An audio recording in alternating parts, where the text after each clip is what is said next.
Lie on your back with your knees bent, your feet on the floor. And first of all, find a neutral spine. So neutral should be a little space between lower back and the floor, not implanted or printed on the floor and not overly arched. So find that neutral spine where you have just enough room for your hand there. And then take a couple big breaths into your belly. As you exhale, relax it. Breathe into your belly. And relax. This time, take a big breath into your belly. And then as you exhale, do a kegel. So for me, this means clitoris to anus, close the curtains, elevator up, and hold. And at the beginning, it can be very hard to hold that for more than 10 seconds. So you just hold it as long as you can, and then when you can't hold it anymore, you just let it go and redo it. So we inhale, do the kegel, hold the elevator up, and then now I want you to draw your right bony hip point towards your left bony hip point, and you should feel your abdomen tone when you do that.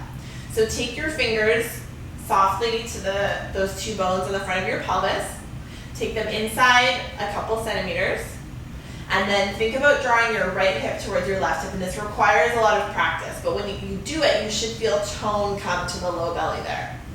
So now you're doing a kegel, you're drawing right hip towards left hip, and you're holding, and then when you can't hold it anymore, you let it go, and you start over. You breathe in, you exhale, kegel, right hip to left hip. Now draw the sides of your waist in, like you're wearing a corset or you're drawing your skin away from your pants. So now you're doing a kegel, you're drawing right hip towards left hip, and you're gently bracing, drawing sides of waist in. The last thing we're going to add to this is the ribs.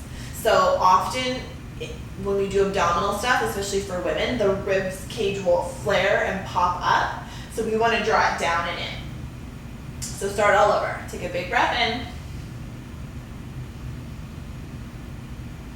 As you exhale, kegel, draw right hip to left hip, draw sides of waist in strongly, and now draw ribs down and in towards the floor. So imagine that your right and left rib cage is being knitted together with a needle, and draw in and down. So it's like you're moving your bra line towards the floor, and this should be a lot of work at this point. So your first job is just to try to hold this in neutral for 10 seconds, 30 seconds, a minute, whatever you can. This is all the work, and breathing at the same time, which can be very hard. So I just want you to keep going over that. So you'll let it go when you start to lose form, and then you'll start again from the bottom up, just holding and breathing.